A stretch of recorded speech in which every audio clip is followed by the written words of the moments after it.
Pero, ¿qué pasa cuando en algunas entidades declaran emergencia? ¿Qué pasa para los damnificados? ¿Cuáles serán los apoyos? ¿Qué tanto tarda en actuar la autoridad? Saludo con gusto a Víctor Hugo García, maestro en gestión integral de riesgo y protección civil, para comentarnos justamente este tema. Tras una declaratoria de emergencia que ya escuchábamos, solicitaban algunas para el estado de Michoacán. Bueno, ¿qué pueden esperar los damnificados por un desastre natural? Víctor Hugo, te saludo con mucho gusto. Buenos días. ¿Qué tal? Muy buenos días, gracias por el espacio, un saludo a la invitación. Lidia, pues, ¿qué podría esperar? Pues yo creo que lo que esperamos todos los ciudadanos cuando le hacemos una petición al gobierno, ya sea para solicitar una patrulla, para pedir que nos reparen un bache, para pedir una ambulancia, pues que sea una atención pronta, que sea oportuna y que sea eficiente. Y eso es lo que espera una persona damnificada.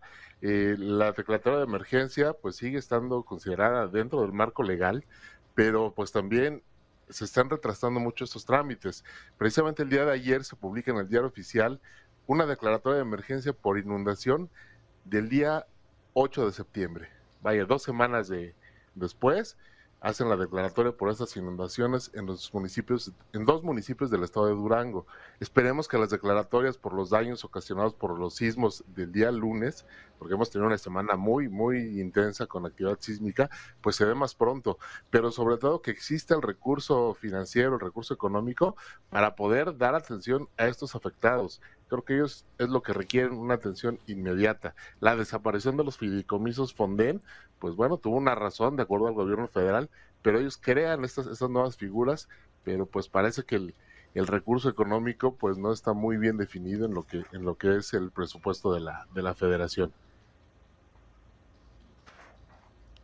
Y justo lo mencionas, ¿no? Ahora tenemos este recuento que de nuevo se tiene que hacer en recorrido en distintas entidades para verificar los daños. Pero, Víctor, tenemos daños desde hace, no me voy tan lejos, 5 años por el sismo, en donde todavía vemos algunas localidades que no pudieron ser reconstruidas.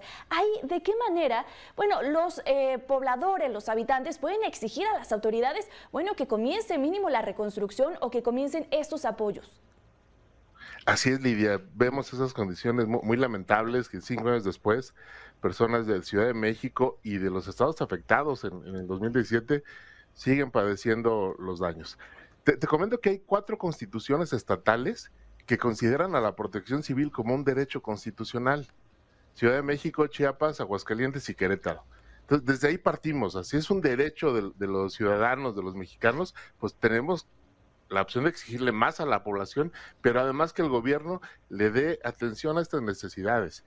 ¿Qué necesitamos? Pues incluir en la Constitución de los Estados Unidos mexicanos no solamente este derecho constitucional, sino un derecho humano a la reducción de los riesgos de desastre, que sea considerado como un derecho humano, que sea considerado un derecho humano a la reducción de riesgos de desastre en las constituciones locales.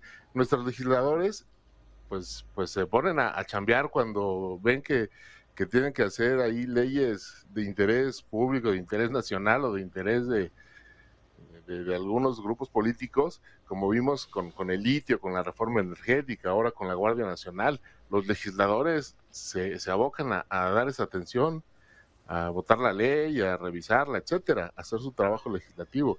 Pero falta que en la Constitución y en las constituciones locales se considere como un derecho humano la reducción del riesgo de desastre. Creo que ya avanzaríamos mucho para darle esta certeza que requiere el ciudadano.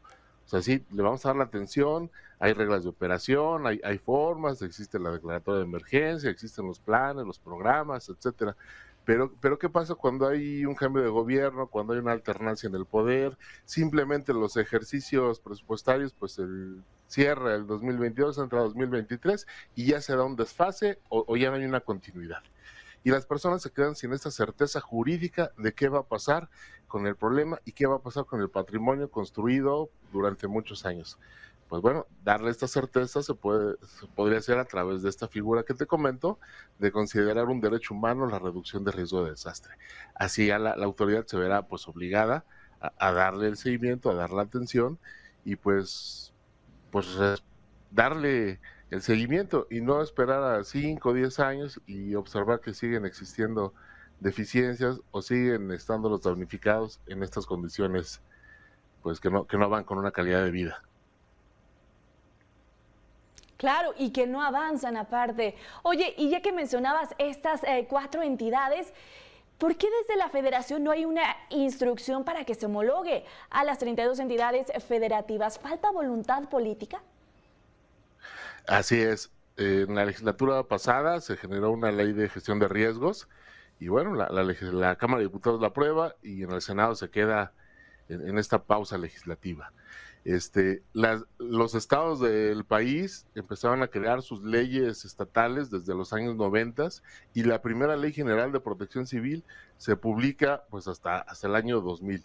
O sea, sí hay un desfase muy considerable en materia legal, en la parte de nuestras leyes, y se tiene que armonizar, pero pues falta ahí lo que decía, la voluntad política. Tal parece que no es una prioridad para los que hacen leyes, para los que dirigen a nuestro país, la gestión de riesgos, la protección civil, y mucho menos pues entienden el término de reducción de riesgo de desastre para incluirlo ya en los planes, en los programas y en las políticas públicas. Entonces sí vivimos un desfase de muchos años y lo vemos pues con los sismos del lunes, con el sismo de anoche.